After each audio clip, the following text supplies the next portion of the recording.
Hello students, how are you? I hope you all are good and doing your study properly. So let's start the chapter number 3 of science, class 8. Chapter का नाम था synthetic fibres and plastic.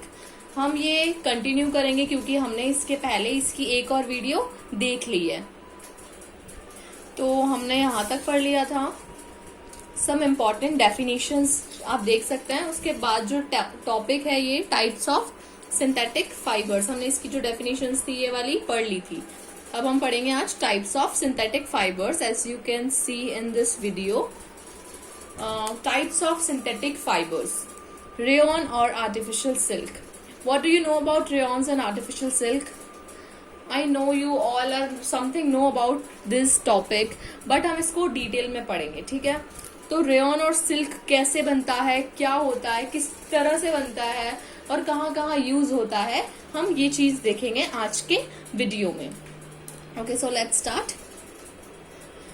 You have learned in class 7th that silk was discovered in China and was kept closely guarded, secret for a long time. आपने class 7th में पढ़ा होगा कि जो silk है वो कहाँ डिस्कवर किया गया है, चाइना में, और बहुत मतलब क्लोजली गार्डेड, सीक्रेट, यानी कि बहुत टाइम तक उसको सीक्रेट रखा गया. ठीक है. Fabrics obtain from the silk were very costly. और उस वक्त जो फैब्रिक्स थे जो सिल्क से बनते थे आज भी बहुत ज्यादा कॉस्टली होते हैं क्योंकि ये बहुत ज्यादा ब्यूटीफुल टेक्सचर होता है इसलिए. और क्या करता है, it fascinated everybody. Attempts were made to make silk artificially. तो अटेम्प्ट्स किए गए आर्टिफिशियल सिल्क को बनाने के लिए. Towards the end of the 19th century, scientists were successful in obtaining fiber having properties similar to that silk. तो 19th century के आसपास कुछ साइंटिस्ट ने क्या किया, वो सक्सेसफुल हो गए थे जो सिल्क होता है उसकी तरह की, मतलब एक जो रेयन था जिसको भी हम बोलेंगे रेयन, उसको बनाने में सक्सेसफुल हो गए थे क्योंकि वो क्या था, थोड़ा थोड़ा जो उनकी प्रॉपर्टी थी वो किससे मिलती थी, सिल्क से मिलती थी. Okay, such a fibre was obtain bye a chemical treatment of wood pulp. और ये जो फाइबर था वो किससे बनाया गया, chemical treatment of wood pulp. जो वुड का पल्प होता है अंदर का, उसको केमिकल ट्रीटमेंट करके ये बनाया गया ये fibre. This fibre was called rayon और आर्टिफिशियल सिल्क. और इसी फाइबर को क्या कहा गया, रेयन और artificial silk. The raw material for the production of rayon is pure cotton और वुड सेल्यूलोस. जो रॉ मटेरियल होता है यानी कि जिसका वो मटेरियल जो रेयन बनाने के लिए काम आता है वो क्या क्या होता है, प्योर कॉटन और would cellulose. Rayon is sometimes called regenerated fibre because it is produced by modifying the natural fibre. कभी कभी रेयन को क्या कहा जाता है, एक रीजनरेटेड फाइबर भी कहा जाता है. रीजनरेटेड यानी कि वापस से जनरेट किया गया फाइबर. क्योंकि ये क्या है, because it is produced by modifying, यानी कि जो नेचुरल फाइबर होता है उसको मॉडिफाई करके बनाया गया है. Rayon is not truly an artificial fibre.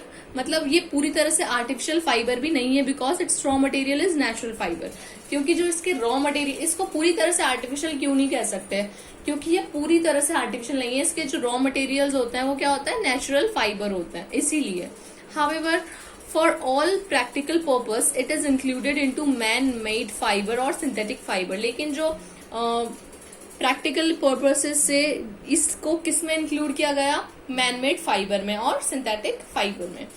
Rayon is produced from natural fiber in the following steps. तो जो rayon था उसको हम कैसे प्रोड्यूस करते हैं ये अब आगे देखते हैं हम, ठीक है. सबको दिख रहे हैं जो ये कुछ पॉइंट्स हैं, और आपको ये पिक्चर भी देखने को मिल रहा होगा. ओके. प्योर कॉटन और cellulose is soaked in 30% of solution of caustic soda for 3 hours. तो सबसे पहले रेयन बनाने के लिए क्या करना पड़ता है, एक जो प्योर कॉटन होता है और सेल्यूलोस होता है, सेल्यूलोस और प्योर कॉटन किससे बनता था, ये सेल्यूलोस और प्योर कॉटन से. तो इनको क्या करना पड़ता है, सोक्ड करना पड़ता है किस सॉल्यूशन में, कास्टिक सोडा का जो सॉल्यूशन होता है, आप देख रहे हैं इसमें जो ये कास्टिक सोडा का सॉल्यूशन होता है उसमें क्या करना पड़ता है, प्योर कॉटन को और सेल्यूलोस को 30% सॉल्यूशन होता है कास्टिक सोडा का, उसमें 3 घंटे तक सोक्ड करके रखना होता है। The caustic soda solution is then removed. अब जो कास्टिक सोडा का जो सॉल्यूशन है उसको रिमूव करके और जो प्रोडक्ट होता है उसको gently warm with carbon disulphide.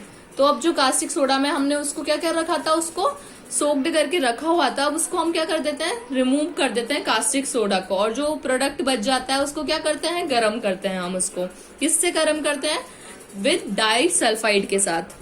The product so formed is called cellulose xanthate. तो जो प्रोडक्ट बनता है उसको हम क्या बोलते हैं, तो जो प्रोडक्ट बनता है उसे हम क्या बोलते हैं, xanthate. Okay, point third, cellulose xanthate is again dissolve in caustic soda. अब जो सेलुलोज ज़ैंथेट होता है, जो प्रोडक्ट बनता है हमारा, उसको हम फिर से किस में डिसॉल्व कर लेते हैं, कास्टिक सोडा का जो सॉल्यूशन होता है उसमें। When it forms another product commonly called viscose solution, तो फिर जब उसको हम डिसॉल्व करके रखते हैं तो वो क्या बना लेता है, एक प्रोडक्ट बना लेता है, एक अनादर प्रोडक्ट बना लेता है, जिसको हम क्या बोलते हैं, विस्कोस सॉल्यूशन। ठीक है, this solution is carefully filtered to remove any insoluble impurities. और जो ये सॉल्यूशन होता है इज केयरफुली फिल्टर्ड, अब इसको बहुत केयरफुली फिल्टर्ड करा जाता है ताकि जो जितनी भी इम्प्योरिटीज हैं वो सारी क्या है, निकल जाएं। ठीक है, the viscose solution slowly passed through spinneret placed in the bath of dilute sulfuric acid. The viscose hardens to form a very fine filament. The filament is then wound on a spool. Okay.